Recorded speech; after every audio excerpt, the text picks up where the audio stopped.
This is a great honor for every fan of the Dallas Cowboys. I'm honored to be in the NFL.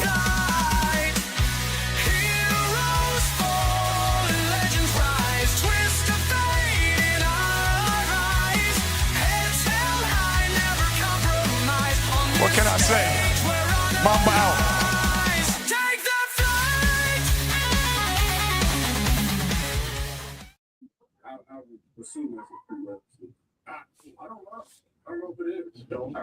All right, here we go. It's your boy Jay McLovin here with the afternoon show. Tony Gonzalez, Chris Gonzalez joining in. It's been a hell of a good week, hell of a good weekend. Lots of things happening, lots of things going around. Hope everybody had a good New Year's. Good to be back. What's going on, fellas? Tony? Interesting weekend in the NFL. Also, a lot of things going on with Black Monday, coaches getting fired. But we hit all those subjects and tell people what's going on. And also maybe just a little bit of college football playoff. Hit that real quick too. Well, let's jump right into a couple games that happened this weekend. The first one I wanted to jump into was Seattle and San Francisco. Seattle dominating that game to a certain degree, 13-3. 180 yards passing for Seattle, 180 yards rushing, 361 total. San Francisco only 173 yards total. 120 passing, 53 rushing, and also a turnover.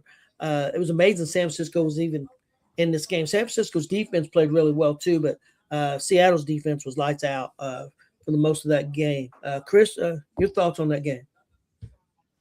Yeah, neither offense looked real great in that game, but San Francisco couldn't get their offense going at all in the game. Yeah, it was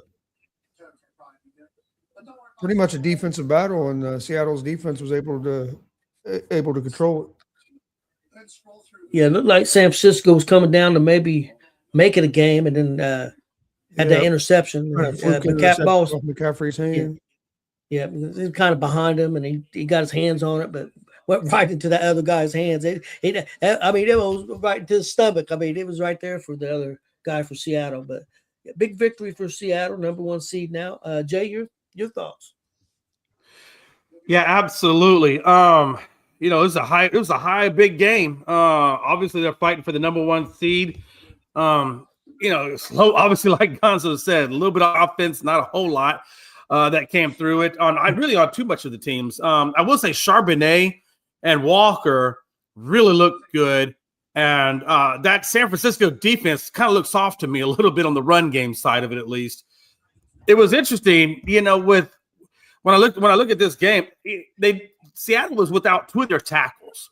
There are 2 of their starting tackles. I feel like once they get those starting tackles, which I think they're supposed to have them ready to go by playoffs, which I think is why they didn't play tonight. But I think when they get those tackles in, it's going to help secure up that offensive line a little bit better, because the one thing about Darnold is he has to have time.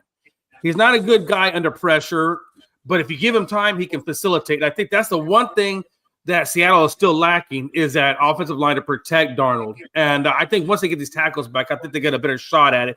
But, what an opportunity for San Francisco to try to get it, and it just didn't happen for them. I think they got 3 points. But, man, what a hell of a good defensive side on both sides of the ball. McCaffrey, I thought, did a good job. I think that was pretty much their primary offense. Kendrick Bourne needed, I think, 9 or 26 yards, either 9 yards or 26 yards. I cannot remember the number, but it was a very small amount. It was less than 30 yards, Tony, for this hit his escalator receiving. And, they threw the ball to him one time.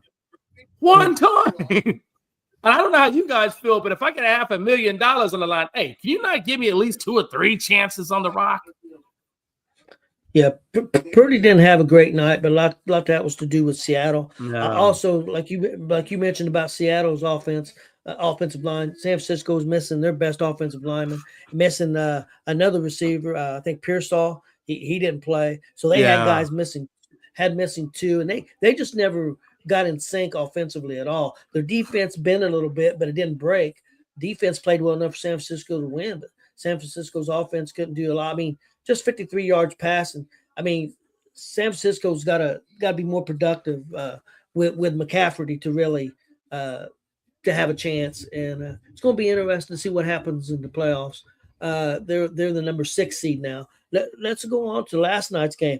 There for a little while, there towards the end, I didn't think either team wanted to win this game. They was trying to give it away, both teams. Pittsburgh winning 26-24. Pittsburgh 390 yards total offense, 290 passing, 100 rushing. Did have the ball for 34 minutes.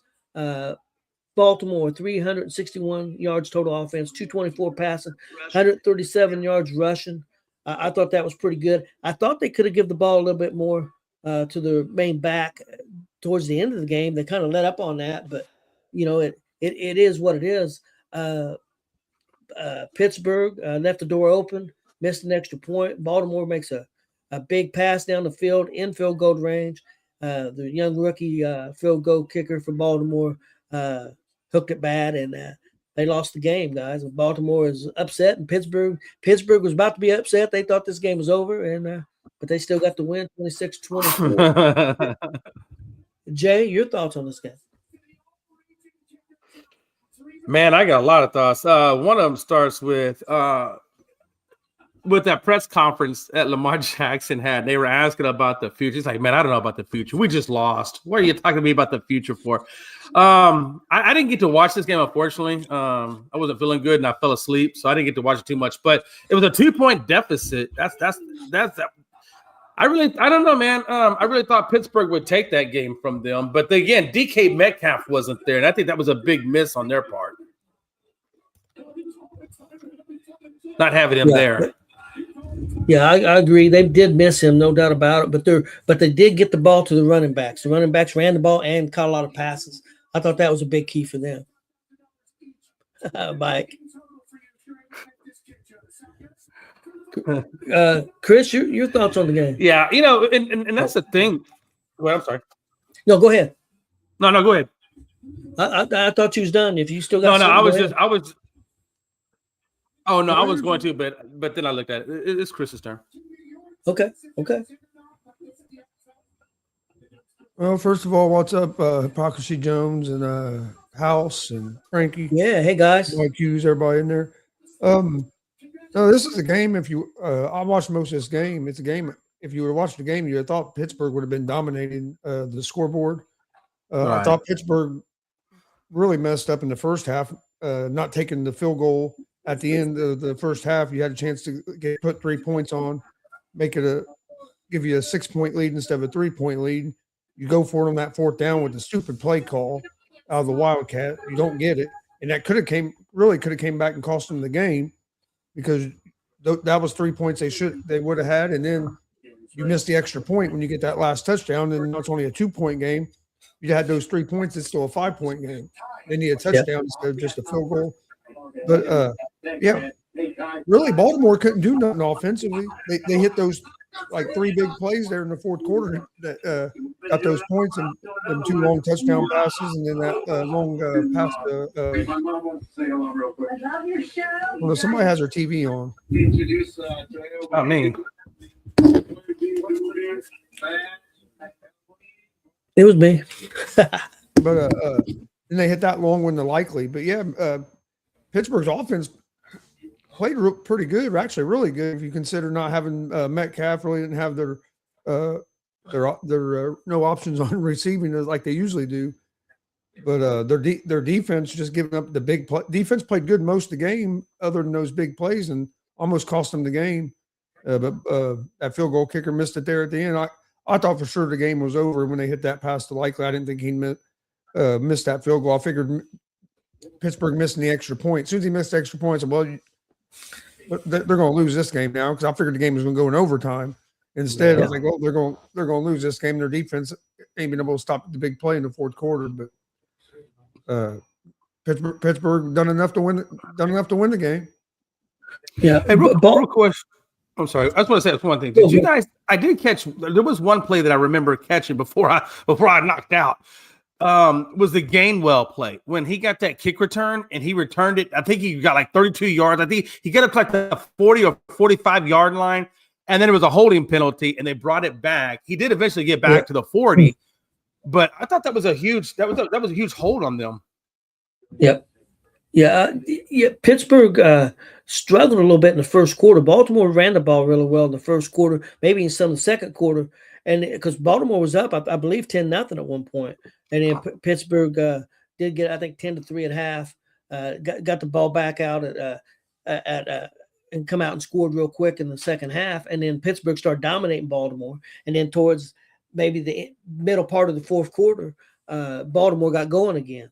So it was a good game. I don't think either one of these teams would have went anywhere. I don't think Pittsburgh's going anywhere, but we'll see. Guys, let's move on and let's look at who's in the playoffs real quick. AFC, number 1 seed Denver, number 2 seed New England, number 3 Jacksonville, 4 Pittsburgh, 5 Houston, 6 seeds Buffalo, 7 is Chargers. Number 1 seed in the NFC, Seattle, number 2 Chicago, number 3 Philadelphia, number 4 Carolina, number 5 the Rams, number 6 San Francisco, and number 7 Green Bay. But I did want to get you guys' thoughts real quick on the NFC and Chicago and Philadelphia. Green Bay beat Chicago. If Philadelphia would have won that game, they would have been the number 2 seed. A lot of people in Philadelphia are upset with Philadelphia's whoever made the decision, the coaches, general manager, whoever was all making the decisions. That Philadelphia didn't play their players and lost that game because I kind of agree. I think I'd rather play Green Bay than I would San Francisco. And so now they got to play San Francisco. So, Jay, your thoughts on the Philadelphia's decision? They lost that game. Yeah, I think Philadelphia realized that game really didn't mean anything to them. They already secured up their spot. I think they said, I think I remember hearing somewhere, or at least reading somewhere, they were going to pull their players at a certain point. That those players were going to play the whole game regardless. I think it's a smart move for Philly, to be honest with you. I know it's not what everybody likes to hear, everybody likes to say, or whatever the case may be. I know if you're in fantasy world, nobody likes to see it. But at the end of the day, if you're looking at it from a strategic standpoint, they're trying to keep their dudes healthy. They really have this game is not anything for them. It's not going to improve their chances. I mean, they're already in the playoffs, so they might as well just conserve what they have. Don't take any injuries, and then go into this playoffs. With what you have. So I'm not mad at them at all for doing it. I mean, it's just a part of the business, a part of strategy. I know a lot of Philly fans were upset. Chris, your thoughts on that?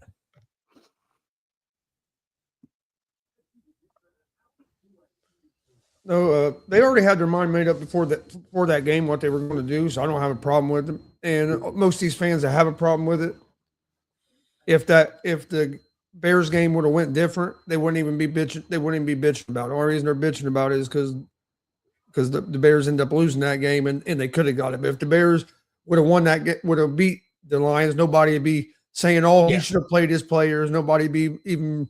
I don't think anybody be really even talking about it. But it was because of the way the game was ending. Because like he knew why the game was going on. That hey, they lost. So if we win this game. But what are you supposed to do then? Put your players in after they ain't played the whole game? Like, I don't understand what fans want you to do. To me, that's more dangerous if you tell guys they're not going to play and they're not mentally ready to play, and then you was just to try to throw them in the middle of a game. So I think once you made that decision, you had to stay with it. So, I mean, I don't have a big problem with it. I mean, because most of the fans that are complaining, if he would have played the guys and say Saquon pops his hamstring. Then they're going to want Sirianni's head. He's the biggest dipshit ever and all this. And now he's the biggest dipshit because he didn't try to get the number 2 seed. So either way, Sirianni was kind of screwed in the public opinion. Yeah, I kind of agree with you guys. Guys, let's move on and tell everybody when the games are, who's playing who, and maybe give a quick pick. I mean, I know we've got some time, but I meant to tell everybody this. Let me go into that. I forgot to do that. Sorry. We're making some changes real quick to the programming here on the networks. Mondays and Fridays will now be just afternoon shows at 2 p.m. Eastern, 1 p.m. Central. On Tuesday nights at 10 p.m. Eastern, 9 Central, we have Tuesday Night Hoops. That show's been going on for 3 or 4 weeks now. That will continue. We have a new show now on Wednesday. It's a Hot Seat with OG Tony, and the crew will be here too on Wednesday nights at 10 Eastern, 9 p.m. Central. And then the Thursday Night Blitz is a show that's been going on for a few weeks. Missed a couple weeks because of the holidays, but it will be back Thursday night, 10 p.m. Eastern, 9 Central. And like I said, on Mondays and Fridays, normal time, 2 p.m. Eastern, 1 p.m. Central will be the afternoon show. So I did want to make everybody aware of that. I meant to do that to start the program, but I'm old and I forgot. So, guys, let's take a look at the NFL playoffs. We'll maybe give a quick look at it and our picks. First game up Saturday, 4:30 p.m. The Rams, number 5 seed, at number 4 seed, Carolina. Jay, what are you thinking about this game?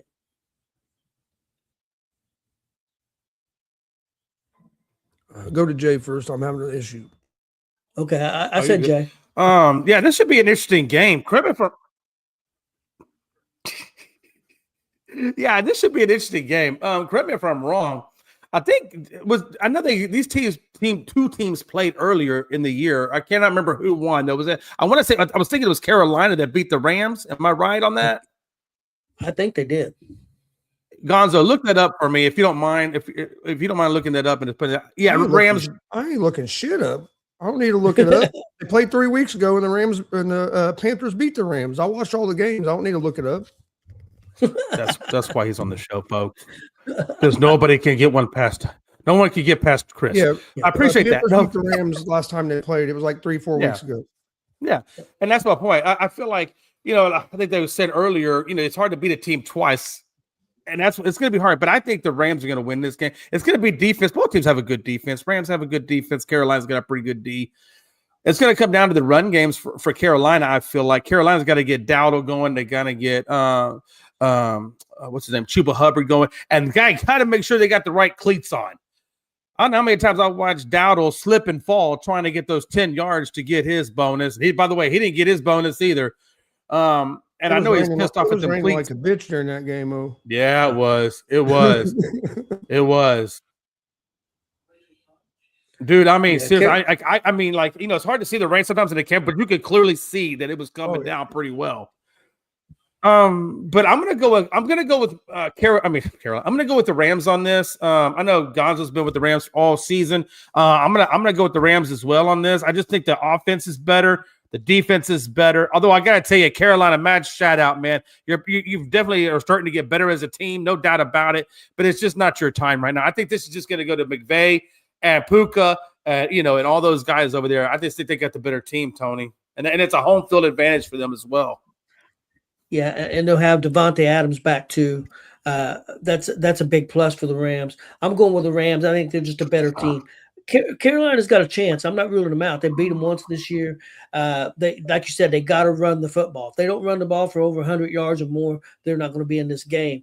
They didn't rush very good, but like Chris said, the weather was terrible this past game against Tampa Bay. But I think they only had like 30 yards rushing or something like that. It was terrible. But again, it was a very bad conditions. But I'm going with the Rams also. Chris?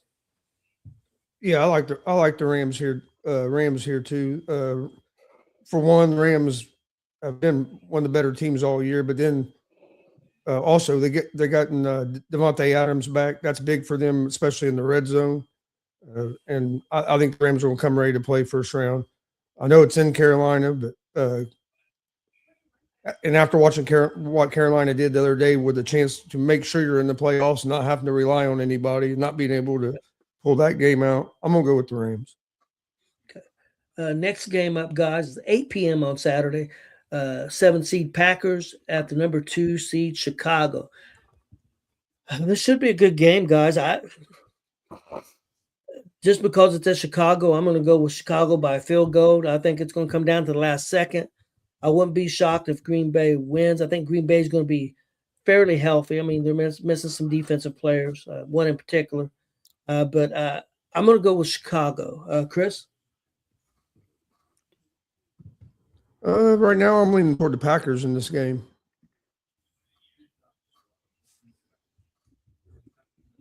Think they're going to be healthy enough? Yeah, I think Jordan Love is going to be healthy. I think they're coming back, and to me, if the Packers don't turn the ball over, they win the game. The Bears rely too much on having to get the turnovers for their defense to be able to get stops, and I think that's going to come back to get them in the playoffs. Okay, and Jay. Yeah, I'm going Chicago on this one. That last game that Chicago played, Colston Loveland just had a monsterly great game for Chicago and Caleb. Now that game towards the end got real sloppy a little bit. And the only thing about Caleb, the only knock I have on Caleb is he still needs to learn how to read those defenses, learn how to read those coverages a little bit better. But I think if you look at where he was at the start of the season to where he is now, he has drastically improved his game over the course of this season. So he has definitely gotten better. I just think for him to get to that next level evolution, he's got to do a little bit more all-season training on just the mental prep side of it. But I think he's got a good enough team. I think they have a good enough defense between Swift and I think it was who's the other one, the other running back they have over there besides Swift? It's not Montgomery, or is it Montgomery? No, it's not Montgomery, but I can't pronounce it. Monangill or Monangai, however you say that guy's name. Monangai, yeah, he's on my fantasy team. What did I know? But the Monangai is a very good running back. If you look at him during the season, I know I'm saying his name wrong, but he's got a very hard name to say, so I'm doing my best. But you're close. You're close. But when you look between him and Swift, they have a really good run game over there. And Adunzi and Loveland, that offensive line has definitely shown up. And that defense is definitely good. So I'm gonna roll with Chicago on this, just because there is no Micah Parsons, Christian Watson. I don't know. I mean, I know he's playing, but I don't know how well he's filled up. I know Jordan Love is coming back. I'm assuming he's good to go. Even though I include concussion protocol, I just wonder how sometimes that mind still can trick you a little bit, but. I think I'm going to roll with Chicago on this. Ben Johnson. Okay, Frankie, you got a take on these two games? First one was Rams and Carolina. Second one, Packers and Chicago. Right now, I'm leaning towards the Rams over Carolina, just because DK Metcalf will be back. Or no, that's the wrong team. Sorry. Devontae Adams will be back. I believe he'll be healthy for them. For this game, I'm like Chris. I'm leaning more towards the Packers. I feel like the Packers know how to beat Chicago well in Chicago. Plus, Jordan Love missing a couple games due to concussions and stuff. I think he's going to, come out with a bang and try and get the win for his team. But that defense, scares me a little bit. So throughout the week when we get more news out on players' injuries or anything else like that, I'll probably change my pick to Chicago. But as of right now, I'm leaning towards the Packers, and I'm believing in Jordan Love in that offense. Okay. Let's go to the next game up, 1 p.m. Sunday. 6 seed Buffalo at number 3 seed Jacksonville. Chris, your thoughts on this game? Oh, man, that's a tough one. Tough one for me because Buffalo's defense has been playing better the last, especially the last 3-4 weeks. And then they got Josh Allen, but the Jags have looked real good, especially the last 7-8 weeks. And Trevor Lawrence has started playing like the quarterback everybody was expecting when he first came out. It just took him about 8 years. I still think I'm on. As of right now, I'm leaning toward Buffalo because of Josh Allen. I just expect him to make a big play in the fourth quarter to be the difference. But so right now, I'm leaning toward the Bills. But I think this is going to be a very good game, and because Jacksonville's a real good team as well. Yeah, I agree with you. Frankie, what do you think about that game, Buffalo and Jacksonville? Well, it's not going to be hard for me like it is hard for Chris. You can give me Jacksonville all day. Give me Jacksonville all day. Listen, Josh Allen is 0-4 on the road in postseason. All right, and I get it. It's because he goes against Patrick Mahomes and sometimes Lamar Jackson or Joe Burrow. But listen, you don't have any of them in there. None of them are in there right now. So there should be no excuses for Josh Allen not to make it to the Super Bowl. But then again, Tony, there is. And if you do beat a Trevor Lawrence and you do beat a person next and after that, you're going to have to go back to Foxborough and play Drake May and my Patriots. Okay. Man, I don't know. I think I'm in the middle of a snowstorm right now. I was gonna say your internet cut out. Yeah, I look outside and like the snow is like literally coming down crazy. I'm like, what the hell? Am I in Alaska right now? But yeah, I think Jacksonville's gonna get the win just because they're hot. They're on fire right now. Trevor Lawrence is playing great. Jacoby Myers turned that offense around when he got traded over to Jacksonville. The defense is on fire, and I don't believe in Buffalo's defense. I've been saying it all year. That defense in Buffalo is straight garbage.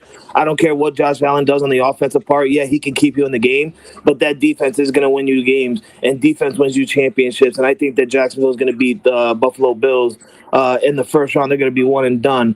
And I'm sorry that you Colts fans have to hear it because that's your rival. But hey, you're going up against your rival's going up against my rival, and the enemy of my enemy is my friend. So let's go, Jacksonville.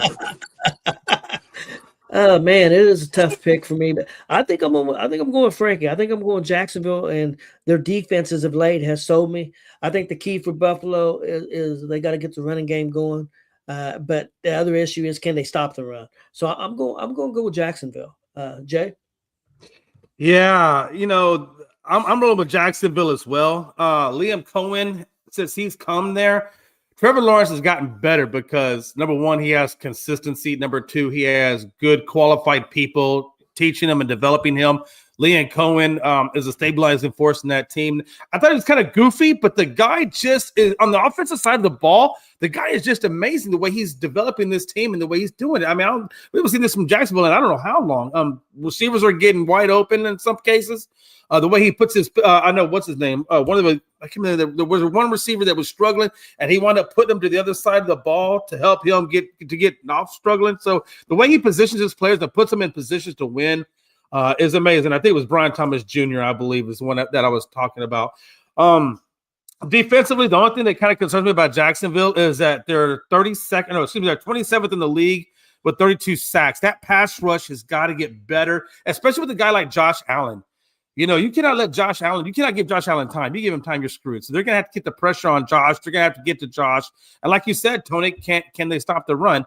But again, at the same time, when I look at when I look at Buffalo, the one things that there's questionable with them is their defense. They have a hard time stopping the run themselves. I will tell you though, the only thing that kind of concerns me with Jacksonville's pass rush is I know that Walker's dealing with an injury, and also I think Armstead is dealing with a knee injury. I believe is who I was talking. No, Walker's dealing with. I apologize. Walker's dealing with the knee injury. And I believe Armstead has one of them has a cast on the hand. So they got a couple of injuries, what I'm getting at on that defensive side of the ball. But I'm still going to roll with Jacksonville. Okay. Next game Sunday at 4:30 p.m. We got 6 seed San Francisco at number 3 seed Philadelphia. Jay, what are you thinking about this one? Oh, man. Who's Philadelphia got again? San Francisco. San Francisco, man. Now this is where it gets a little tough for me. I know Chris, this is where it gets tough for me because I feel like Philadelphia has been struggling with consistency on their offensive side of the ball. Like that's been an issue for them. Defensively, they've been fine. San Francisco just got that close, narrow win over Chicago. We know how good Chicago's defense is. I'm gonna roll with San Francisco on this. I just don't believe. I know they're the defending champs, but that offense just kind of doesn't. I don't sit right without him. And Jake Elliott, as long as he doesn't have another Jake Elliott game like he did a while back, But ultimately, I think I'm going to go with San Francisco on this one. Yeah, this is a tough one. Also, I think the key for San Francisco, they got to get McCaffrey going. If they can get McCaffrey going, I think they need an offensive lineman back. I forget his name, but they really need him back. If they don't get him back. Yeah. If Williams plays, I think they're in a good chance. They are pretty sure that he'll be there for the playoffs. That's why he didn't play last week. They chose to send him out last week to make sure they'd have him for the playoffs instead of trying to play him last week and then taking a chance that they wouldn't have him for the playoffs. I think Philly's got a better defense. I think San Francisco's got a better offense. Even though they got shut down this last game. I'm going to go with San Francisco by a field goal. Chris? Oh yeah, that's a tough one for me. But right now, this early in the week, I'm actually leaning toward the Eagles, and the big reason is because the game's in Philadelphia. I think being there, and we have seen that defense has been real good, and we've seen that defense even play better in the playoffs. I mean, if you watched them last year, that defense was good in the regular season, but in the playoffs they even got better. So I'm thinking they might do that again this year. Offense, I still think, yeah, sometimes they struggle, but they've been able to score enough points to win games. Right now, I'm leaning toward the Eagles because it's in Philadelphia, and I just think we don't have Fred Warner and Bosa, two of the best defensive players, not only on your team but in the league. At some point, that's just becomes hard to overcome. Hey, Christian, can you, is Kittle's also dealing with an injury, right? I think it's an ankle sprain or something of that nature, if I'm not mistaken. But he's back. He came back. He played last game. Yeah, I know he played last game, but I guess he missed a week. But he took the week before off, but then he came back. Okay. So Parasol. What about Parasol? I think Tony, didn't you say sure. there was an issue with Parasol? I thought. Yeah, he didn't play the last game. He didn't play last week. But the way they talk, he'll be playing this week too. He was one of them that was right on the. He could have played. Like if it would have been a playoff game, he probably would have played last week. But since it wasn't a playoff game, they held him out of the game. Make sure he was ready for the playoff. Yeah. Game. Real quick before you move on to the next game or next person, was it just me? I thought those 49er uniforms were ugly as hell. I didn't like those uniforms. See, I liked them. know. Did you? I didn't like the gold face mask. I think that's what threw it off for me. I didn't pay much attention to him, to be honest with you. To be honest, I'm sorry. Well, as soon as the game started, that was a topic of discussion during the poker game was whether we liked the uniforms or not. That's how it was at my house. She was like, man, because it's a gold face mask. Well, it was actually Austin that started the discussion because he said, "I'm not sure if I can't decide if I like them jerseys or these jerseys or not." And then we all started talking about it. I liked it. I just thought on the helmet that they should have had some of the gold around the logo on the helmet, but instead of doing that, they had the gold on the face mask, which was fine. But I think if they would have had that, the outline of gold on there would have popped a little more, kind of like on the jerseys. Yeah, but no, I like them. Okay, since I also brought up, I could not tell what is written right here on their jersey, because I couldn't tell if it was saying 49ers. I couldn't tell if they had some kind of message there. It would look kind of weird. I'd have to look it up. I was just curious. That's just fine. Tony, I apologize. Oh, you're fine. Let's move on to the 8:15 p.m. game on Sunday. We got the 7th seed Los Angeles Chargers against the number 2 seed New England Patriots. Jay, let's go to you first. What are you thinking? Yeah, well, we all know how soft the Patriots are. They're about as soft as Frankie's midsection. I'm just kidding, Frankie. You probably have a very nice midsection. No, but again, I'm gonna roll with Patriots on this one. I'm gonna go with the Patriots. I'm gonna have a little faith in this team. I like what they're doing over there with New England. I just need to see them more battle tested, but I like what they're doing. And again, it's a Charger, so I don't even know how good Justin Herbert's hand is. I'm assuming it's okay because I haven't heard anything negatively come out about it. So I'm assuming he's doing okay with that hand injury, even though it's fractured. But I think the Chargers are a little soft on defense, but they have a good offense. I'm going to go with Patriots on this. I think that they have a really good young program over there. I think they get past round 1. I think round 2 is where I think it's going to be more, where they get more tested. But I'm going to go with the Patriots, and I'm going to go with that Drake May. Let's see if Drake May can keep working that magic. Yeah, I agree. I'm going with the Patriots at New England. If it was at the Chargers, I might consider the Chargers, but since it's in New England, I think New England beats them by. I'm going to say by 10. Chris. Yeah, I think it's going to be a real good game. But right now I'm leaning toward New England. New England's been the hotter team coming into it. But a lot of it's going to be the Chargers' offensive line. I don't think I think their one main guy is still out. But not really worried about Herbert's hand much because he since he's been back and played, he's played pretty good even with like it ain't been like the hand's been costing him. But I think it's going to be a good game, a real good game. But yeah, I lean toward the Patriots. And Frankie. I like how, first of all, sorry I don't have no picture up. I had to go get my daughter's tablet. I said, the hell with my phone is freaking acting stupid. I like how Jay talks shit about our schedule, but then leans on picking my team anyway.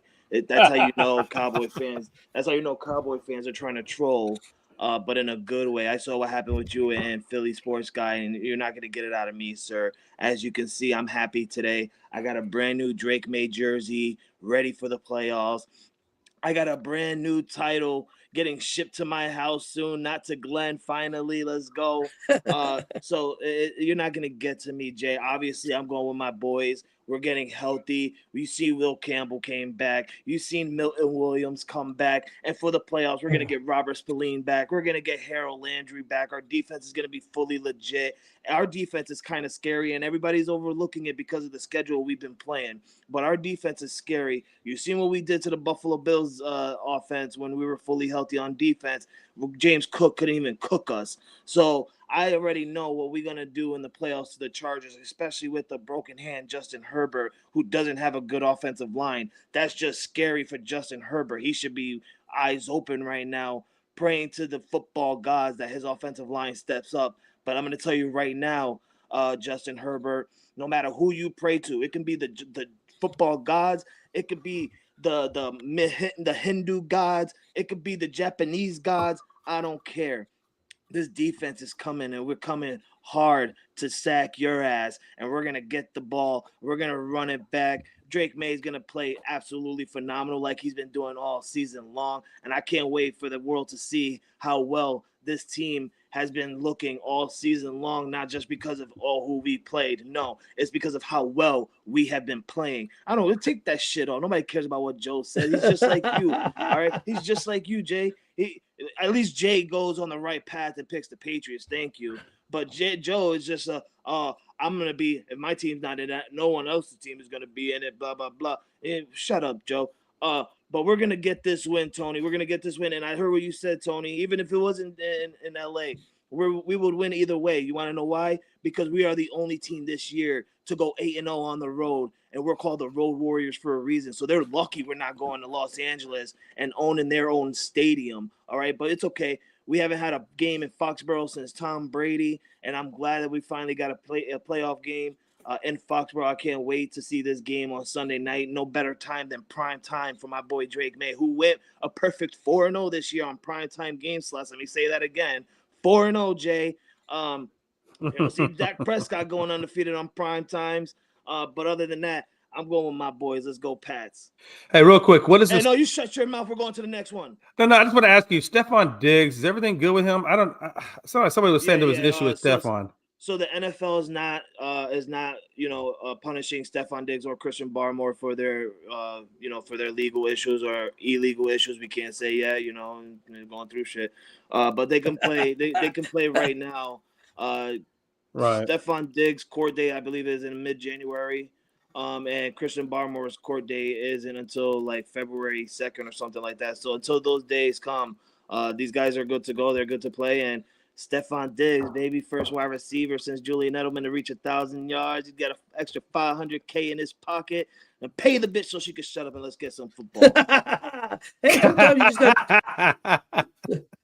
sometimes this is just my opinion. Sometimes you just got to choke a bitch. I mean, I don't know. Hold on. We got to put this. Hold on. Listen. It was a listen. Hold on. Listen. Hey, time out. Listen. It is true. Everybody could use a good choking every now and then. Yeah, one of you choke that hoe. Hold on. Okay. I don't know who these three people are, but I just want to let you know that we here at ESPN are a nonviolent organization, and we are love and peace and happiness. I don't know what's going on up here, but we are love, peace, and happiness. I don't know what's going on with these three individuals choking people. I don't know. I can't speak to that. I think that's a northern thing. Hey, down here in the South. Well, maybe it is. I don't know about it. I think South where it was invented.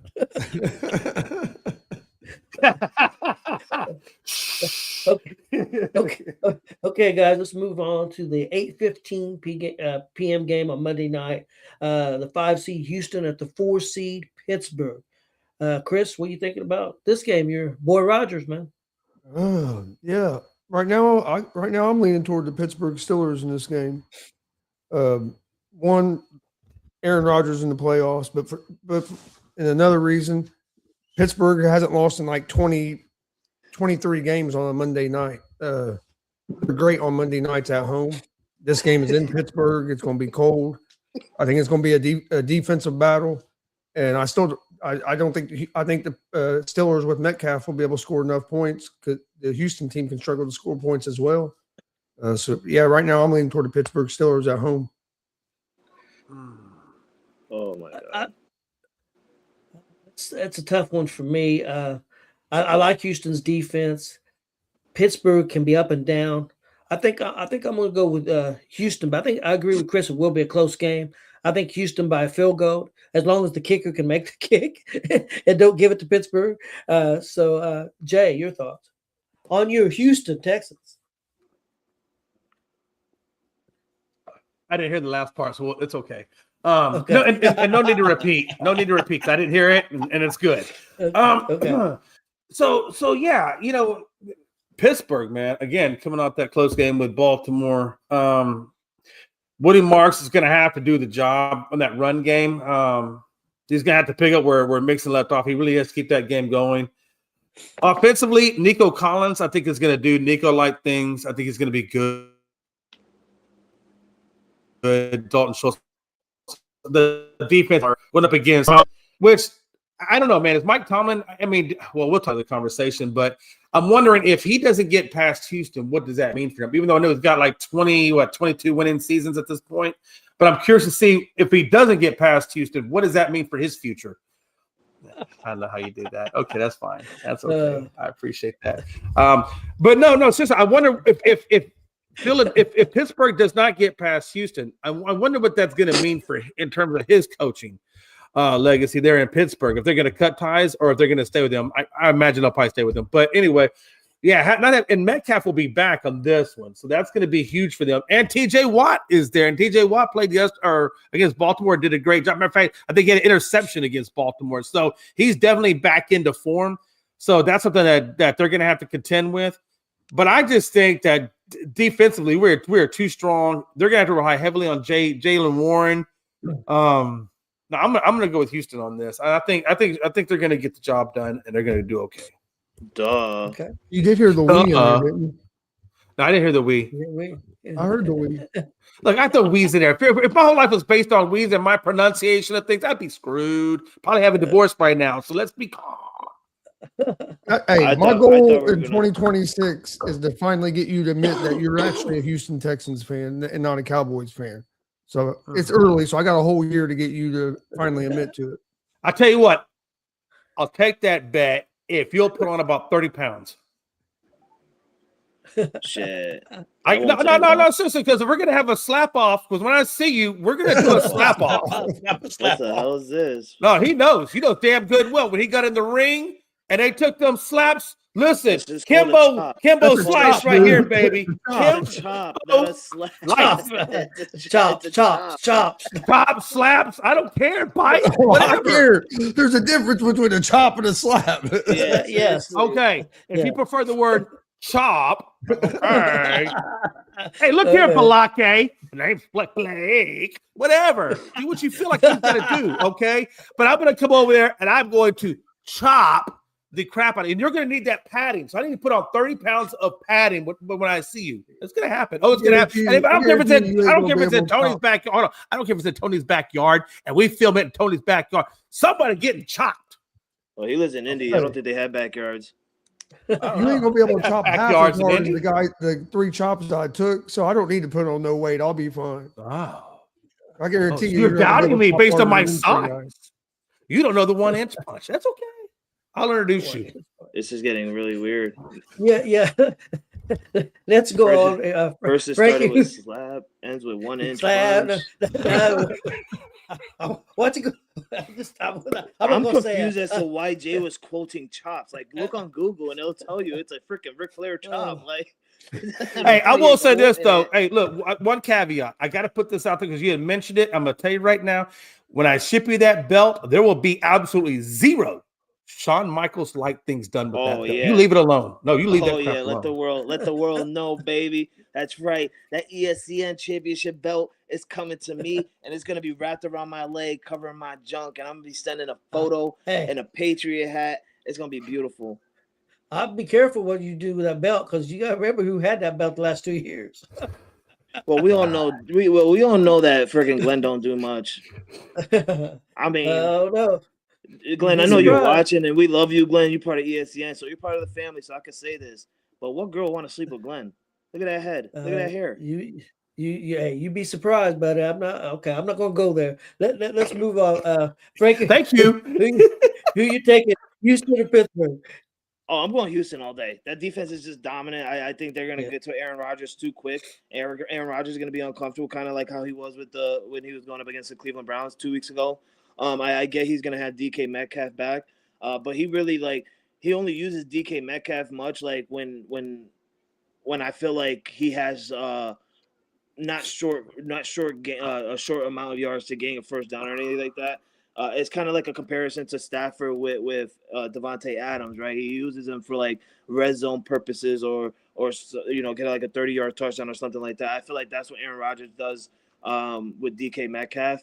But this Houston's defense is just too tough.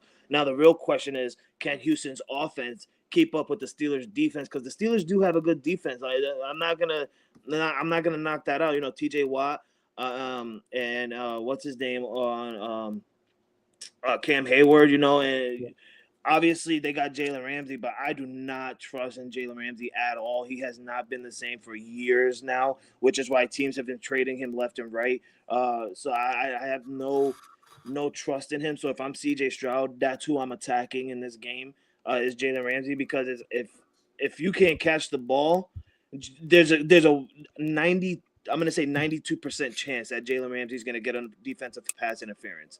92% chance most of the times. So I would attack Jalen Ramsey this game.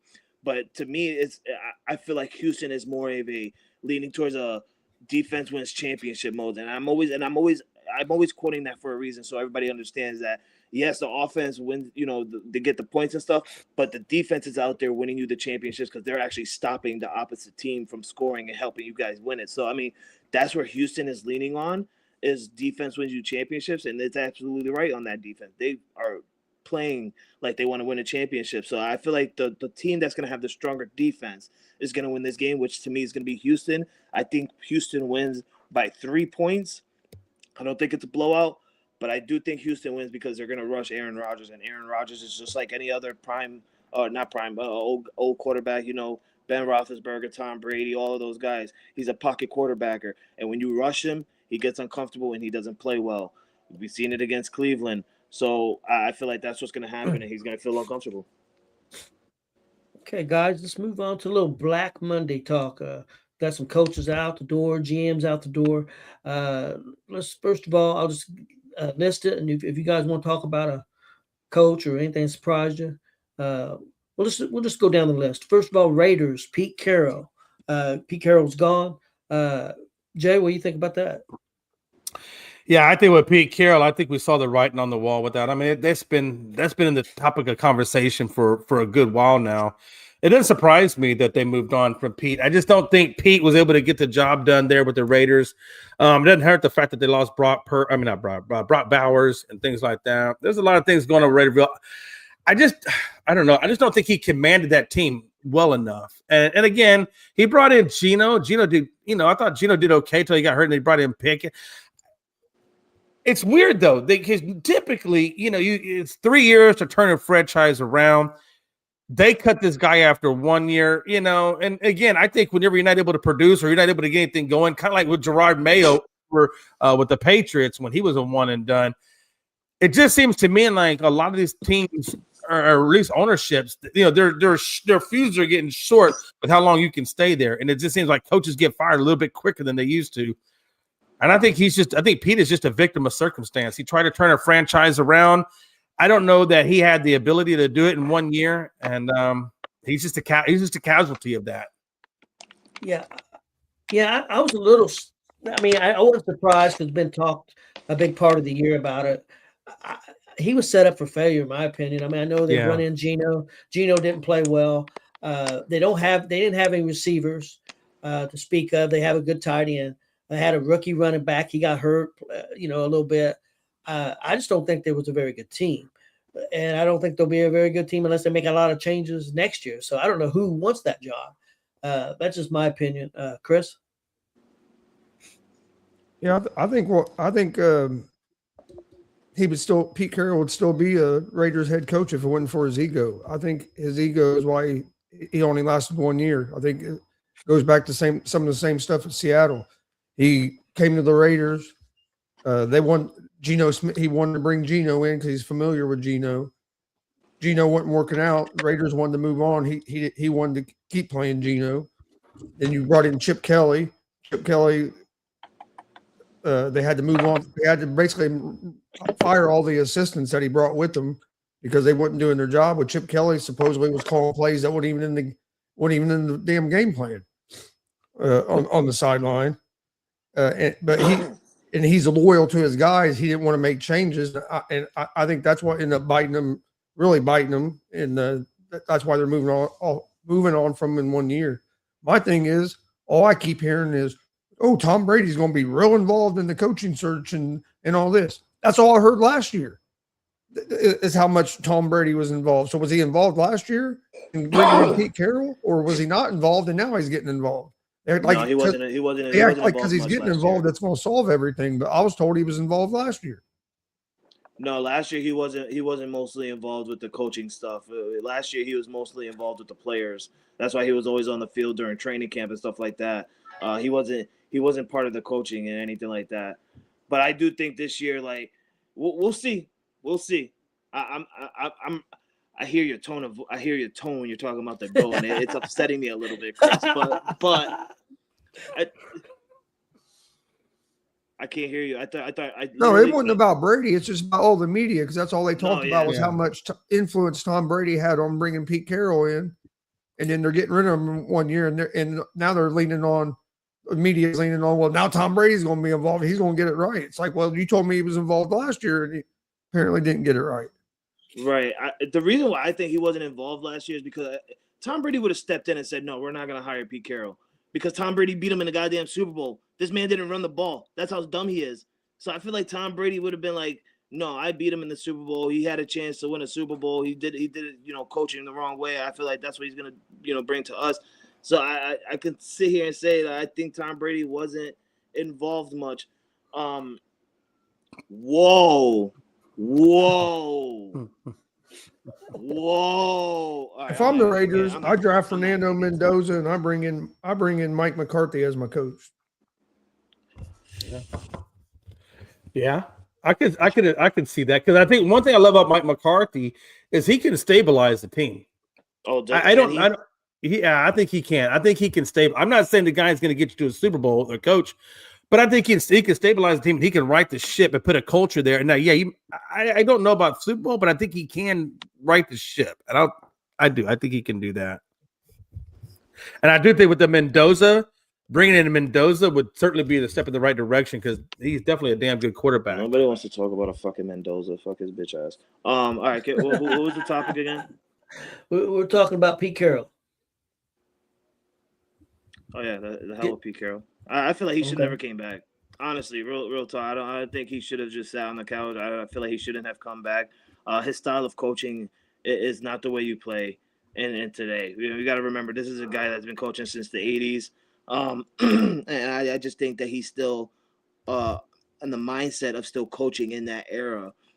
And you can't coach like that anymore. And it gone to prove with the Raiders. I mean, you try to do your style of coaching and it never worked. Look what happened with Bill Belichick when he kept trying to do his style of coaching after Tom Brady towards the end of his New England coaching career. He still tried to do his style of, the Bill Belichick way, and it didn't work. So that's why they got rid of him. It happens. I feel like, when you constantly do the same coaching style play, this is what's going to happen. But hey, at the end of the day, you're going to sit on the couch getting paid for 2 more years. So, I mean, I really, I would be happy if I'm Pete Carroll. It sucks that you lost a job. Excuse me. It sucks that you lost a job, and it sucks that you only won 2 games this year, or 3 now, right? Because I think the Raiders just beat the Chiefs yesterday. So I mean, it's cool. You guys your team the number 1 overall pick, so you could work with that. But who's gonna hire Pete Carroll now? I don't think nobody's gonna want to hire Pete Carroll. Now, I know you have a good resume, but because of what you just did with the Raiders, I don't think no one's gonna want to hire Pete Carroll. That could be. Let's move on to Cleveland Browns, getting rid of Kevin Stefanski. Jay, your thoughts on that? Yeah, my thoughts on Stefanski is the same as pretty much with the Raiders. Even I feel like the Raiders don't really have an identity, and I think Cleveland doesn't really have an identity other than the fact that they have Myles Garrett, which makes their defense amazing. But they don't really. I don't know if that team really knows who they are any more than what the Raiders know who they are. And that's kind of a rough situation. So I think that's why Stefanski isn't there. I mean, if you get 2 bites of the apple with the quarterback and you bring all these people in for a quarterback and you still don't have the solution at quarterback, I'm not saying Sanders. Maybe Sanders is the long-term solution. I don't know. But right now that team is struggling, man. I mean, they're struggling with their identity. So Stefanski he's going to latch on with another team. I have no doubt about it. But it won't be as a head coach. Maybe it could be. It could be as the head coach. I would rather see him more as a coordinator than the head coach, to be honest with you. I just think Cleveland just didn't have an identity, and that was just kind of it for him. Yeah, I kind of agree with Jay. I think he will get a head coaching job. I don't know if this year, it could be next year, but I think he does head coach again. I think they just made it. If it was all his decisions or the general manager, they made a lot of bad moves with the quarterback decisions for the last couple of years, and they've never recovered from it. They still don't have a quarterback, I don't believe. So still a big road for Cleveland to follow. I wouldn't be surprised, especially like Chris says, if the guy that used to coach for Dallas goes to the Raiders. I wouldn't be surprised if Stefanski ended up with the Giants. I would say this. Let me say one thing though. I feel like with Stefanski, whatever organization he chooses to latch on with next, it's got to be an organization that he could be successful at. Because if he doesn't go to an organization where he's going to be successful at, and he winds up having another rough like he did with Cleveland, I feel like that's the end of his coaching career. I don't think there's going to be another one after that. I'm sorry, I don't mean to laugh in the middle of your time. I look up and I see Chris's face, and I'm just like, oh, Chris is going to say something wild. I know it. Okay, Chris, what do you got to say about Stefanski? First of all, what do you got to say about Jay? What he said? I want to hear that. No, I just thought it was funny because he said he needed to go somewhere where he could be successful. He was successful in Cleveland. How many times had Cleveland been in the playoffs before he got there? We all have our opinions. I don't personally. I mean, the way I think it's more the way he ended it with Cleveland, and I don't think I don't term his Cleveland tenure as success at all. That's just me. I don't term it as a success. Take a team that was going 16 to the playoffs. I think that's a little bit of success. But anyways, I think Cleveland made a big mistake. I think Cleveland should have fired their GM if you're going to fire somebody.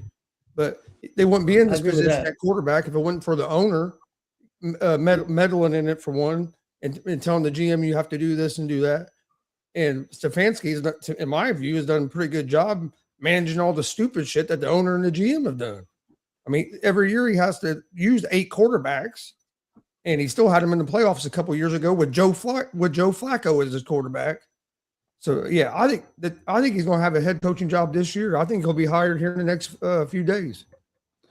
And I do agree with you, Chris. I 100% do agree with you as well as that the GM manager should have been fired too, just for the way they drafted. It was crazy the way they drafted. So I agree with you. I think they both should be gone. Frankie, your thoughts on Stefanski? Yeah, I'm like in a pickle, right? I'm over here like playing with a slinky. Trying to lean on both sides between Jay and Chris because they're both making a good point. I feel like because like it's the Browns, like it's the Browns. Like I don't feel like it's the coaching, and that's where the slinky's leaning towards Chris. It's the GM. It's the you're the dumb one that traded away Joe Flacco. Like I feel like Joe Flacco was your best quarterback opportunity than anyone else, than the 2 rookies. And then you also traded away Kenny Pickett. You had 2 Super Bowl winning quarterbacks. Yeah, I'm gonna say it. 2 Super Bowl winning quarterbacks in your grasp, and you trade them both away. That's more on the GM. So I feel like Kevin was just more of a, I have to coach with what I got, right? And it wasn't doing it for Dylan Gabriel. Obviously, the Deshaun Watson shit is still going on. Who knows when Deshaun Watson is going to come back, or even if he does come back, he's dealing with that as well. Obviously, if I'm in Kevin's shoes, I know for a fact I would rather want Deshaun out there than any other quarterback because it's Deshaun Watson, but you can't because if he's dealing with legal issues and injury issues and stuff like that. So you got Dylan Gabriel. Who? Exactly. Then you put on Shedeur Sanders. Who? Oh, primetime son. So, and you're just over there like, okay, let me just do it. Your only superstar out there, and Jay, I don't know, I don't want you to get mad because there's other names out there in Cleveland, obviously, but your only superstar out there is the now sack leading record holder, Myles Garrett. That's it. So I feel like that GM should have been the one that got fired, not the head coach. The GM should have got fired. Get more talent in there. Obviously, Kevin got you into the playoffs, like Chris said, and he's a 2-time Coach of the Year winner. The man won 2 Coach of the Years with Cleveland. So I don't understand why they will fire him just because he had a bad season. Listen, it's okay. You had a bad season. You're in a tough division, kind of, quote unquote tough. I don't think they're tough anymore. But you're in that division in the AFC North. You know, so it's kind of like you're in a pickle, and it sucks for him. And I agree with Chris on, like I said, Slinky here. I'm over here 6'7" and over here and behind camera. Yeah, that's right. I'm doing the 6'7". I'm leaning towards Chris and I'm leaning towards Jay. Yes, he got fired, but the GM should have got fired. I feel bad for Kevin. Here goes my side on Chris again. I think he does get fired. I'm not gonna say in a couple of days. That's crazy, Chris. And you know how long coaching hiring and stuff takes. Like he's saying the next couple of days. I do think he's gonna get hired. I don't think it's with the Giants. I think the Giants are gonna lean a different way. But I think knock me in my head. I think Kevin Stefanski ends up going to Arizona. That'd be a good fit too. Okay, guys, let's talk about Atlanta and Raheem Morris. Hold on, Tony. Joe, we gave Shedeur Sanders many weeks and many opportunities. I'm never going to give him another opportunity again. He let me down by not beating the Buffalo Bills. So the hell with Shedeur Sanders. Send his ass back to college. Oh, wait, you can't. So send his bad ass back to Canada and have him play over there. Okay, guys, let's talk about Raheem Morris. He was only a couple games under 500 after the last 2 seasons. I was a little surprised. Of course, Atlanta won games at the end and got 8-9 record and tied for the division lead, but got eliminated by the tiebreakers. But they got a lot of talent on that team, but they did underperform. Frankie, what do you think about Raheem Morris getting fired? Well, thank you for choosing me first to go. I felt like this was going to be a racial panel. I've been going last since I came in here. It's like Chris, what do you got? Then Jay, then Frankie. Oh, Jay, what do you got? Chris, then Frankie, and then we just went on. So thank you for choosing me first. I feel like I'm part of the family now. Yeah, I was a little shocked by this as well, Tony, only because Adam Schefter was literally talking firings and safes and stuff like that. He even said that Raheem Morris will most likely be safe for his job if he was to win this game, just because they would win 4 games in a row. They will end at an 8-9 record. The same with the Panthers and same with the Bucks. And you know what's weird is they all each. I looked at the division is so garbage. It's just so garbage. Like, let's just take a minute and think about it. 3 teams went 8-9. 1 team obviously went under 500, but every single one of them went 3-3 in the division. That's a trash division, which came down to the scenario of, if the Falcons win this is against the Saints, this team goes blah blah blah. I think.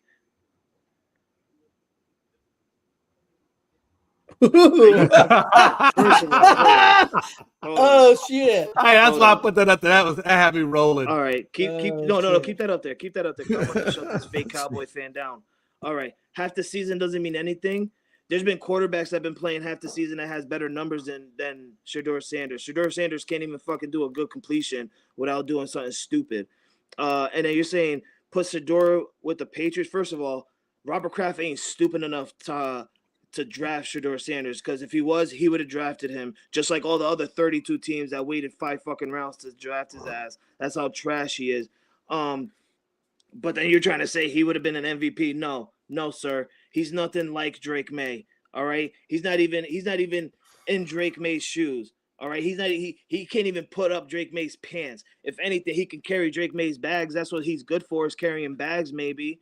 But other than that, Shedeur Sanders is a primetime pussy. Excuse my language. But when you talk about I will not excuse team, it. Don't say but that. when you talk, but when you let's talk clean it up about a little bit. when you talk about my team, you talk with my team with respect. All right. Just because you're Cowboy, and Jay, I don't want you to attack me, please. This is between me and Joe. And just because your Cowboys are so trash with a good team, you have a Dak Prescott who had literally second passing yards behind Matthew Stafford this year, which was absolutely amazing. And Dak Prescott, by the way, good job, Jay. You got it, But what sucks is you have CeeDee Lamb, right? You have what's that other dude's name that Pittsburgh Pickens? didn't want? Yeah, Pickles. Yeah, Pickles. You got Pickles over there, and then you got your running back. You got all of that. You got Ferguson. No, Ferguson not what you got, right? You guys got Ferguson, right? Yeah, tight end. All right, yeah, Ferguson. And you got Ferguson. But what do you guys do? I don't even know who our damn players are. You gonna talk Because smack? I'm not a fucking Cowboys fan. Well, dog. they're okay. No, whatever. That's Do you expect me to know your team? Because I'm not a fan. I don't know your guys. Do you know I any know, of my but you're players? talking about a team, and you don't even know who the type. Do you know any of my players, Joe? Do you? Hey, know any of my I'm gonna players? do my Chris impersonation. I'm not here to do your research. You do your own damn research. Exactly. I don't need to do the goddamn Cowboys research. You know why? Because the Cowboys aren't in the Lord. playoffs. They got eliminated. I don't even know why we're talking about this sad story of a team that can't even get 500. All right. I don't want to. Don't open your mouth. Let me say this. Let me say this. I want to say one thing about Cleveland, because this is one of the things that kind of bothers me about that situation in Cleveland. I kind of agree with you, Chris. I kind of, the more I'm thinking about this, listening, I kind of understand where you guys are coming from. And maybe Stefanski isn't the reason. Maybe it is probably that it is 100% the GM. But here is my issue with Stefanski. Was she been fired? Probably not. Here's my issue. You bring in all these quarterbacks, and then you start cutting a couple of them. Huntley, I think, was cut. Pickett was cut. Whatever. And then you stick it down to Dylan Gabriel, Sanders, and then Flacco, and then you had whatever. And then you fire Stefanski, but you literally give them this smorgasbord of quarterbacks. You try to figure it out in one spring training, and then you fire them. There's no consistency there with what you brought in, and now you're going to get rid of the coach who has no time really to develop. But I want to say this, Stefanski, you had to give Shedeur some first team reps because they had no idea anything about this kid when he went on the field. The offensive lineman I'm talking about, they didn't even know how he called the play or called the signals and whatnot. There was a lot of discombobulation within that Cleveland Browns organization from the developmental side of Stefanski. And I'm going to talk about this year, going into the GM who drafted all this craziness and then put it on Stefanski's plate. There just doesn't seem like any kind of link of culture, Tony. It goes back to the culture. They don't have a culture of identity, of developing and doing no stabilization. This seems like a bunch of craziness over there within that clubhouse. Well, I mean, did anybody think that start of the season, did anybody think Cleveland was going to be good this year? I didn't. They didn't have a quarterback. No. I mean, I wasn't sold on Gabriel. I had a little hope for him. I definitely wasn't sold on Sanders. And one thing I know, Chris will tell you this: backup quarterbacks don't get very much reps with the regular team. I don't think they get. I don't think they hardly get any. I mean, from what I understand, I'm not there at the practices, so I don't know for sure. But I think your number 2 and number 3 get very little reps. It's number 1. I think you're on the scout teams and stuff like that. So there should have been some kind of idea from the scout teams, I would think. But I don't know. And I agree with you because I felt like they should not have fired Stefanski this year. They should have gave him another year. Now that he has the quarterback room sort of figured out, right? He knows he's got Gabriel, he's got Sanders. These are the 2 guys. Let them get the reps in. Let them get the development over a full spring training. And then let's see what the guy can produce year 2 after giving him this crazy quarterback room. I don't want to hear that shit. I don't want to hear that shit. Spring training, every quarterback has reps. I don't think either one of them will be the quarterback next year. That's crazy. I just feel like Stefanski should have had at least one more year to figure it out. I mean, I felt like the first year, okay, you get all these draft picks. Let's figure out what we're doing, and then let's go at it next year. I don't know. Crazy. Frank, did you have anything else on Morse? Nope. Okay, Chris, your thoughts on Raheem Morris? Yeah, I was surprised by this. Because this is only his second year. I know it was a rough the season didn't go like they wanted, but you look at especially the last 5-6 games when they started playing Kirk Cousins again. They started playing pretty good, and they end up tying for the division. Yeah, but of course lost because of tiebreakers. But yeah, so I was kind of surprised. But for some reason, but it was even like that before Raheem Morris got there. They're just so inconsistent.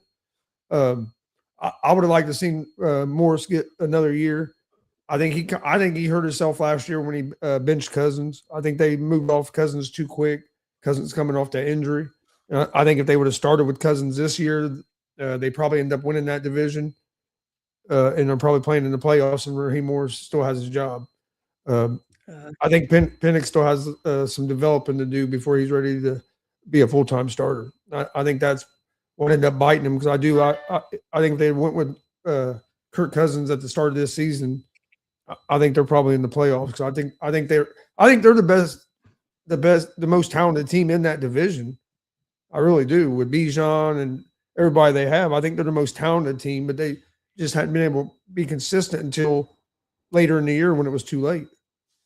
I kind of agree with you, and I don't think they should have fired him yet. I thought they should have given him another year. And guys, would Stefanski be a good fit there?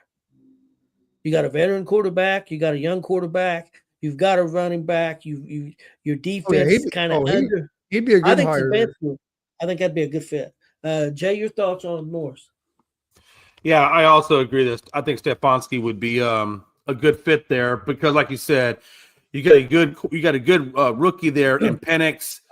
He just needs more development. You got a great.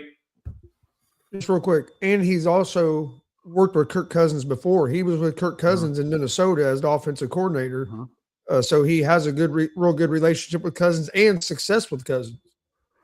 Yeah, I just think what hurt Atlanta, in my opinion, was just the fact that injuries. I think hurt them. I know Drake London missed some time.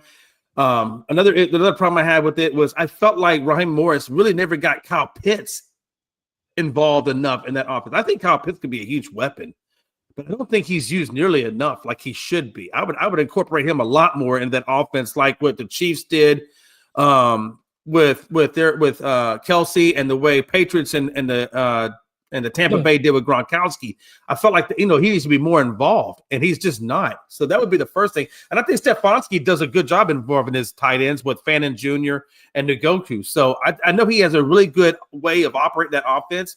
And I think I'd like to see right. And Bijan Robinson, a stud running back, a good offensive line. I definitely think he'd be good there. With Raheem Morris, I just don't think he got enough out of that unit that he could have got out of that offensive unit. Yeah, Pitts did better with Cousins. Pitts picked up when Cousins came in, so that'll be interesting. I'm not really going to talk much about Dable and Callahan because they've been gone for a while. But I did want to bring up Jonathan Gannon. He got released from Arizona. He got fired. Chris, your thoughts on Gannon being let go? I wasn't surprised. I wasn't surprised. No. If you'd asked me about 6 weeks ago, I would have thought he'd probably still been there. But then that defense just kept getting worse and worse and worse, and that's why that's his side of the ball. I mean, that's why he was hired as a head coach, was because of how good he was on the defensive side of the ball. And I know there was a lot of injuries and stuff, but it seemed like that team kind of quit toward the end of the season. Probably I would say around week 13 of the season. It didn't look like the same team as they did the first 13 weeks. In first 13 weeks, like every game was coming right down to the end. Like they were one possession, close games against everybody. And then after that, it was just like the team kind of quit and they just started getting blown out every week. So it didn't surprise me that they moved on. I think they got to figure out the coach, but then they also got to figure out what they're going to do at the quarterback position. Yeah, I agree. Jay? Yeah, my thing is, I think Steph, correct me if I'm wrong, but I believe Gannon's been there, 3 years now, I think, because he took over, because Kellen Moore took over from him, I believe. So I think honestly he's been there 3 years, I believe, in Arizona. That sounds about right. And I figure like in 3 years at Arizona, they have talent. They have a good defense. We saw what that defense looked like. I definitely saw what it looked like going against the Cowboys. So I know they had a good defense at the beginning of the year. And like Chris said, by the end of the year, that defense didn't look quite the way it did at the beginning. So that's an issue. Kyler Murray is another issue with that team. You know, they got to be able to move on from him and be able to get a good, strong leader. Maybe it's Brissett, maybe it's somebody else. But I feel like in 3 years of being with that organization, they haven't moved that needle one bit. That needle is exactly where it was 3 years ago when they brought Gannon in. And I feel like if you can't move your team forward, you know, in the standings, and you've had 3 years to get the job done, and you've got talent there, that's a problem. So, yeah, I think his days were just numbered just by lack of production. Yeah, I kind of agree with you. Guys, let's move on real quick, and we'll get out of here in a second. Real quick, I did want to touch on the college football playoffs real quick. Thursday night at 7:30, we have Miami, number 10 seed, taking on the number 6 seed, Ole Miss. Jay, your thoughts on Miami and Ole Miss? Yeah, this is going to be a hell of a good game, man. This is probably one of the nothing against Indiana, because I definitely want to see what Indiana does. But one of the things I like about the Ole Miss game is I love revenge games. This may not even be a revenge game. I don't know how you really categorize it, but when Lane Kiffin left Ole Miss to go to LSU, you know, I would love nothing better than to see Ole Miss be able to get that win and be able to, you know, solidify it there. You know, even after he left, you know, I just think it's a good story there. Miami, Carson Beck, and what they can do. You know, Carson is capable of doing with Georgia, so he's got a lot of good experience there. It's going to be a tough game to call in terms of who I think would win. I'm going to roll with Miami on this. And that's really more or less the experience level of Carson Beck. Yeah, Miami does have a little bit of experience over Ole Miss. I'm not sure what's going on with the coaches. I've been hearing different things. If everybody's still going to coach or not, I'm not. You know, some of the assistant coaches that coached last game, I'm not sure what's going on there. That could make a difference.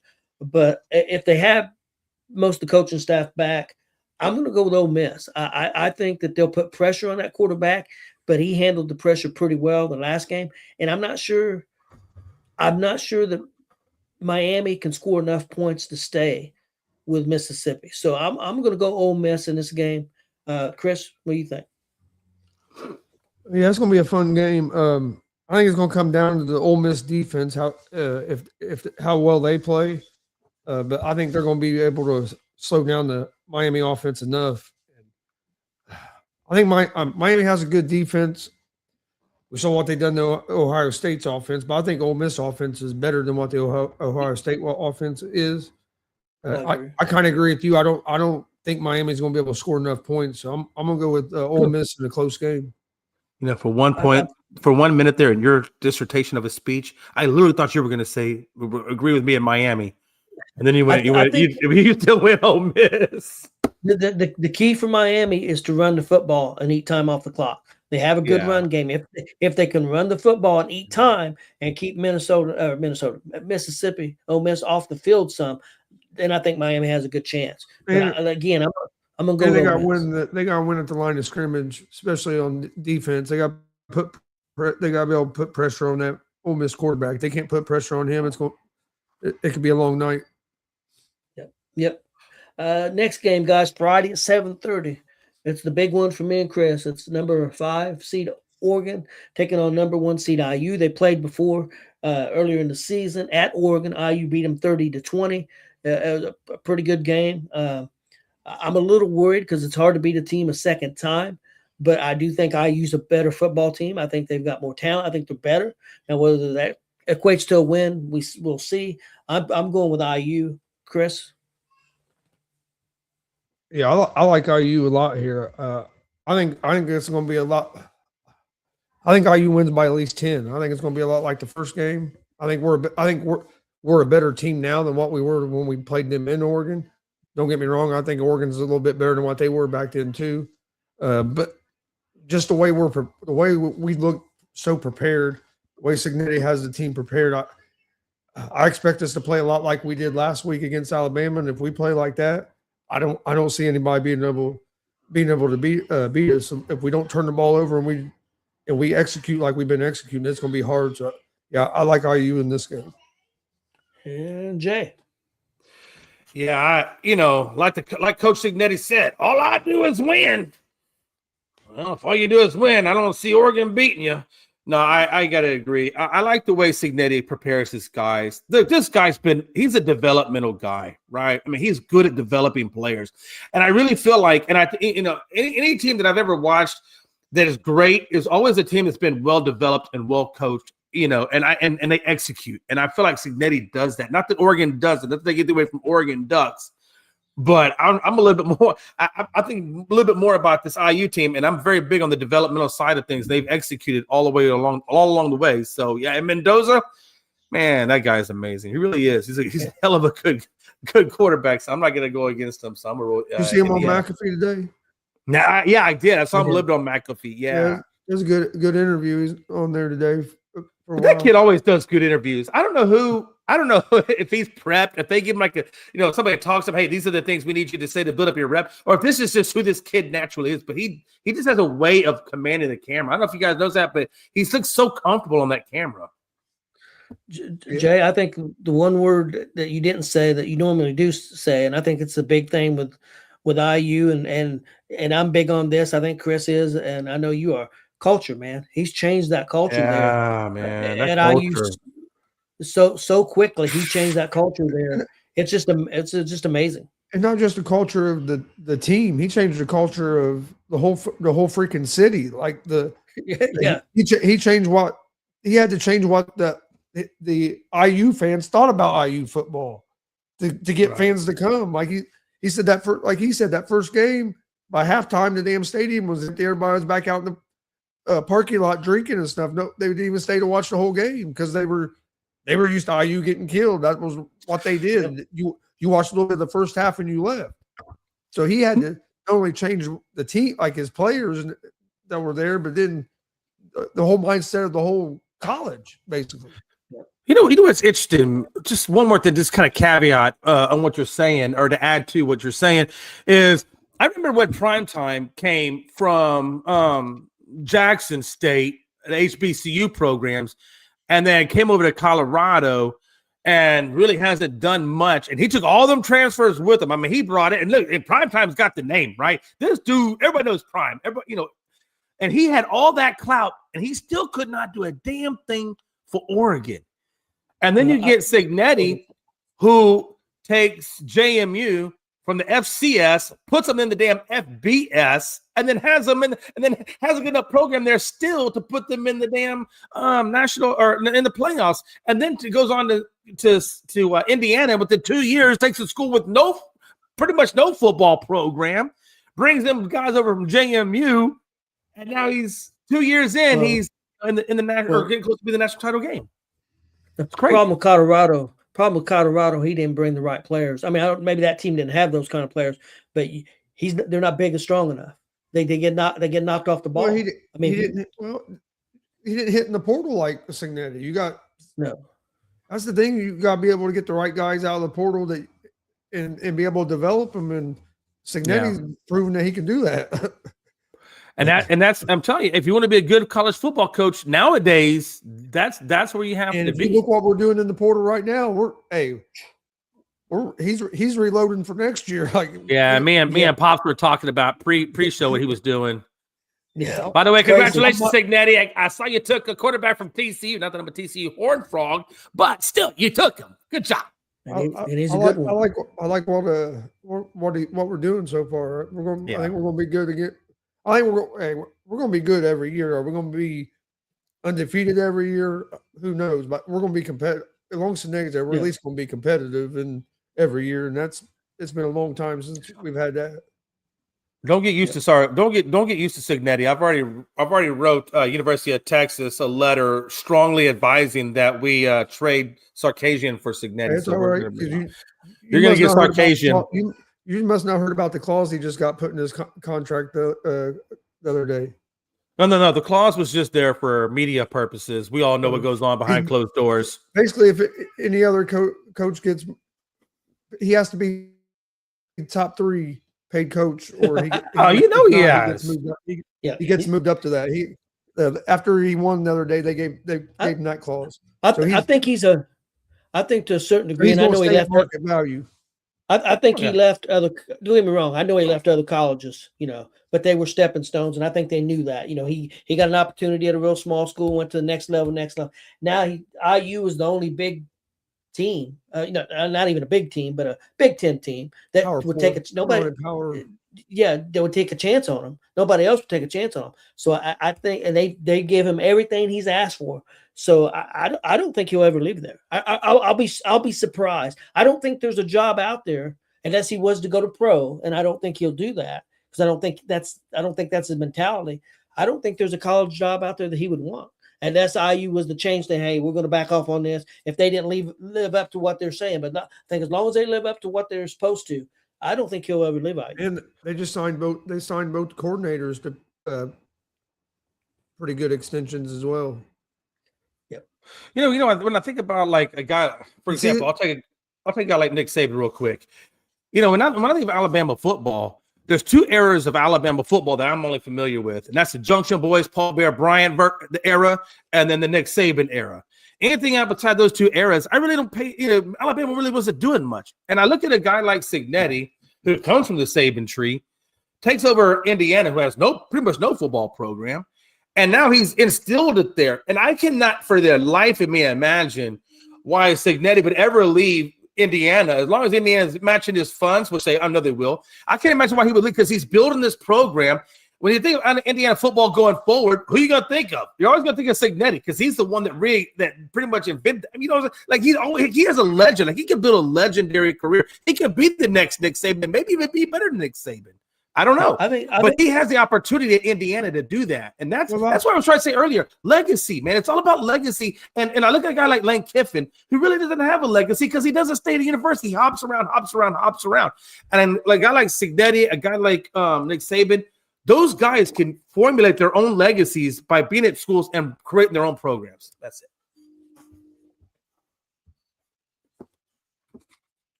it. Chris, do you have anything else? Okay, guys. Well, I think it's about time to get out of here. Jay, what you got for us? Yeah, man. Again, I want to say congratulations to Frankie, man, for winning the baseball fantasy league and the NFL fantasy league. He's having a good start to the new year already. Make sure you guys check us out Tuesday night on Tuesday Night Hoops. We'll be talking about the top 10 trades in NBA history and what surprise teams we think there are in the NBA. And I'd be curious to see what your surprise teams are in the NBA in the comments selection. So check us out Tuesday night. We'll be talking about that and a lot more as well. If you like today's concepts, if you like today's content, if you like everything we talked about today and find it intriguing, make sure you hit that subscribe button on Gonzo Sports Room's page, YouTube page, as well as ESPN's YouTube page. And we appreciate everybody for being here, and we will see you Tuesday night.